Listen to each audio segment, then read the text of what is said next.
Magandang araw at magandang buhay, lalong na sa ating mga minamahal na mga SSS pensioners. Sa araw po na ito, mayroon po kayong dapat na mapakinggan na magandang balita dahil may ipapatupad na po na pension increase para po sa inyo. Opo, tama po ang inyong narinig na meron na pong dagdag pension para po sa inyong mga tinatanggap. Oo, at wala pong mga ihuhulog kayo. Walang dagdag na hulog, pero may dagdag na pensyon. Ang buong detalye nito ay papakinggan natin. Hindi po ito gawa-gawa. Ito po ay totoo na mangyayari at totoong matatanggap ninyo. May pinapanood kasi ako na balita na dapat po kayong maging aware nito na sa gayon po ay makuha ninyo. Dahil ang pensyon na ito ay magaganap na this 2026. Oo. At sa ano ito, sobrang happy ko dahil mabibigyan at malagdagan naman. Sa buong detalye, papakinggan niyo po ang video na ito. Magkano lang ba ang hulog ko noon ng SSS is wala pang 100 peso. Ngayon, nag-pension ako, nag-start ako ng 1,200 sa SSS. Taong 1970 pa naguhulog ng kontribusyon sa Social Security System o SSS ang 73 years old na si Nanay Flor de Lisa Padilla. Ngunit noong 1981, natigil na siya sa pagbabayad kaya naman maliit lang ang kanyang nakukuhang monthly pension. Bunsod nito, kinakailangan pa rin niya magtrabaho sa barangay sa Mandaluyong City upang kahit papaano ay may magamit siya sa kanyang mga pangangailangan.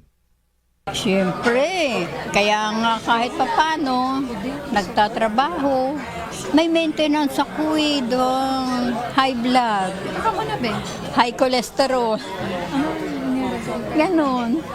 At the age of 68 ako, na mild stroke ako for left. Kaya naman magandang balita para sa kanya ang inanunsyo ng SSS na pagkakaroon ng pagtaas ng pensyon hanggang sa taong 2027. Yung increase na 10% para sa akin, malaking bagay na yun. Kasi nadagdagan ng 200 yung aking pensyon.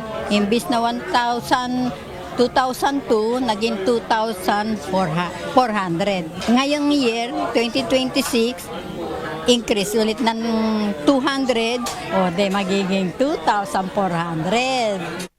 Ayon sa SSS, ngayong taon hanggang sa susunod na taon ay makatatanggap ulit ng 10% increase sa Setyembre ang retired at disabled pensioner, habang 5% na dagdag sa buwang pensyon naman para sa death o survivor pensioner.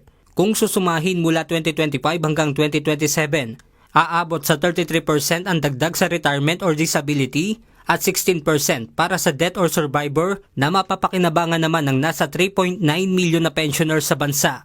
Ayon kay SSS President and CEO Robert Joseph Declaro, ito ay dahil sa patuloy na pagtaas ng kanilang reserve fund na umabot sa 1 trillion pesos noong 2025. Because of this good performance, yung ating release ng second 10% ng pension would be and the third tranche would be secured. On top of that, because of the fantastic results of the SSS is able to come up with more programs that will benefit its members. Sa kabila naman ng pagtaas ng pensyon hanggang sa 2027, tiniyak ng SSS na wala silang ipatutupad na increase sa contribution ng kanilang mga miyembro. The last tranche of the increase that was included part of Republic Act 11199, the revised SSS law po. So hanggang doon na lang po yun. So wala sa charter ng SSS ang pag-increase na ng contribution. Samantala, inanunsyo ng Social Security System ang bagong benepisyo na micro-pension loan para sa kanilang miyembro na target ipatupad ngayong second quarter ng taon.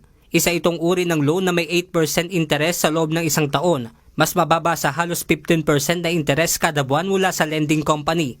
Ayon kay Finance Secretary Frederick Go, paraan ito upang hindi na mahirapan at babaon sa utang ang isang individual na kinakapos sa pinansyal na pangangailangan. We want to make life easier for every ordinary person para hindi na siya mahirapan. Nag-uutang na nga siya kasi hirap siya, di ba? Tapos papahirapan pa natin siya. So we're trying to make it easy for everybody. So we'll partner with these banks. Alam naman natin yung mga bangko may 200, 300, 400 branches. So napaka-accessible sa mga tao. Ayon naman sa SSS, sa ngayon ay patuloy ang kanilang pakikipag-ugnayan sa mga bangko para sa naturang loan system. So you can avail of the benefit, the loan, through the mobile app. Of So, the bank. Of the bank. You can go to the branch or you can avail of it from the mobile app. So, mas madami ho talagang ma-reach in terms of the members ng SSS that are qualified to get this loan. Benedict Samson, UNTV News and Rescue. Diyos ang aming sandigan, serbisyo publiko ang aming pinahahalagahan. Ang video po na iyon ay courtesy po sa UNTV News and Rescue. Maraming salamat po sa panonood and congratulations.